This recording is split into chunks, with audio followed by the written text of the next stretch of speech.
জয় শ্রী মহাকাল। ধনু রাশি planetary position, চারটে বড় বড় প্ল্যানেট চেঞ্জ হচ্ছে এই বছর। 29শে মার্চ শনি চলে যাবে মিনে, 18ই মে বা 19শে মে রাহু চলে আসবে মিন থেকে কুম্ভে, আর কেতু চলে যাবে কন্যা থেকে সিংহে, আর বৃহস্পতি চলে আসবে বৃষ রাশি থেকে মিথুনে। চারটে বড় প্ল্যানেট এদিক ওদিক হচ্ছে। গোটা বিশ্বে এর ওপর প্রভাব পড়বে, প্রাণী জগতের ওপর, সমস্ত মানুষের ওপর, জীব জগতের ওপর প্রভাব পড়বে। সারা পৃথিবী জুড়ে অনেক কিছু নতুন কিছু ঘটবে, এটা মাথায় রাখতে হবে। 2025 সাল চট করে কিন্তু এরকম এই অল্প সময়ের মধ্যে এতগুলো গোচর, বা একটা ঘরে যেরকম মিনের ঘরে কতগুলো প্ল্যানেট এই মুহূর্তে বসে রয়েছে, রাহু, শুক্র, বুধ, রবি, সেখানে শনি ঢুকছে, কতগুলো প্ল্যানেট এক জায়গায় হয়ে গেল, তাহলে এর প্রভাব কিন্তু কম বেশি গোটা পৃথিবী জুড়েই পড়বে। তাও বলবো ধনু রাশির জাতক জাতিকা যারা আছেন তাদের গৃহগত জায়গাতে একটু সমস্যা কিন্তু আসতে পারে, মায়ের হেলথ নিয়ে একটু প্রবলেম হতে পারে, যেহেতু আপনাদের ঢাইয়া চালু হচ্ছে।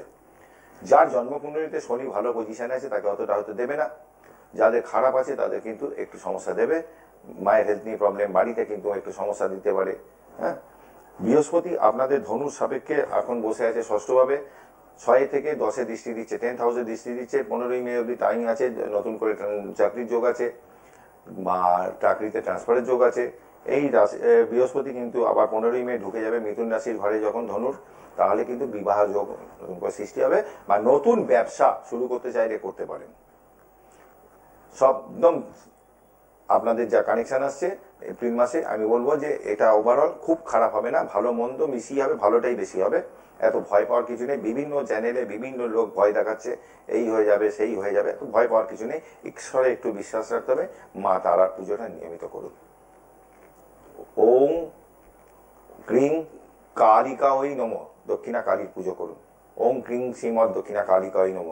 ওম হিং স্টিং হুংফট তারা দেব বই নম, তারা মা, মা কালী এর পুজো পাঠ করুন।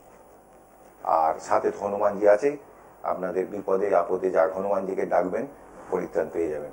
সংকট কাটে কাটে সব পীড়া, জো সুমিরে হনুমত বলবীরা জয় বজরং বলির জয়। মেটে সিঁদুর চামেলির তেল নেবেন। হনুমানজি যদি মন্দিরে যেতে না পারেন, বাড়িতে যে আছেন ছবি সেখানে দেবেন, নিজে পড়বেন। আজ্ঞা চক্রে। জয় মাতারা। ভালো থাকুন, আবারও আসবো ছোট ছোট ভিডিও নিয়ে।